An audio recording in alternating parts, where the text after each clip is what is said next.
My next question is, how did it all start out? Where did you did you know at a young age you wanted to be in entertainment fields, and Yes, how I did it definitely start? did. I think it was probably about 6 or 7 years old. I became really fascinated with how they made movies and different shows. And I would just always constantly try to record stuff, or I did like little kid talent shows, even though I was really shy. And I still kind of am shy now. It's just, it's different when you're on camera. You become that character, so you can pretty much erase your shy side then. And I think it was probably about age of 8, I started doing theater, which the first play, if I remember correctly, was Don't Smoke Pinocchio, or Pinocchio Don't Smoke. What? Wait, Yeah. hold on. What was that about? Pinocchio apparently got caught smoking a cigarette, and all of his little friends and students had to tell him why not to smoke. So in a way, the play was like a PSA to elementary students, where yeah, it was we were telling telling Pinocchio, this is what happens when you smoke, Pinocchio. You're going to miss your assignments. You're going to get sick. And I was just like, oh, it's Pinocchio. Okay. Was his nose like growing as he lied? No, I didn't smoke that. It did. It did. They have like little mass change outs for him.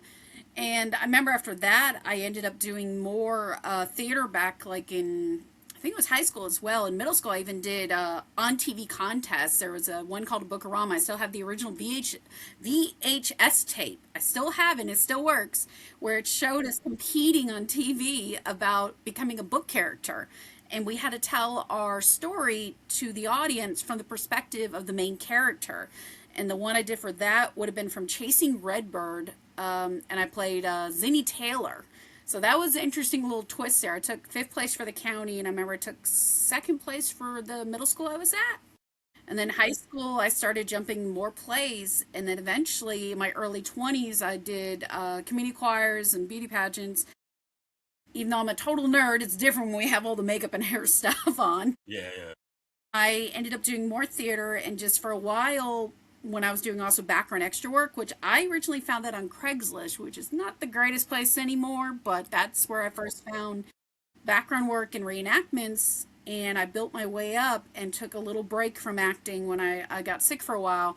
And I ended up going to college to get my cybersecurity degree. So it's a weird one, but yeah, I have a master's in cybersecurity. And I started missing the film world too much. And so, with my agent's help and stuff, and then myself looking for stuff, I also teamed up with a PR manager. I went right back into filming, and I finally left, the IT and cybersecurity world behind about a year ago because trying to juggle 70, 80 hours a week was getting very difficult.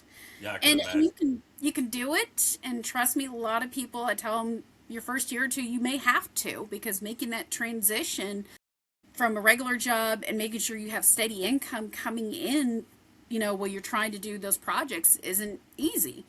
And eventually I got back into that full time. But of course, with the holidays, I'm doing about 60 hours right now because I know you saw that both of the films premiered, and then I've been on that cartoon show and stuff, and then getting writing work done, which one of my books is with. Just came back from the editor now, so it's been a little crazy.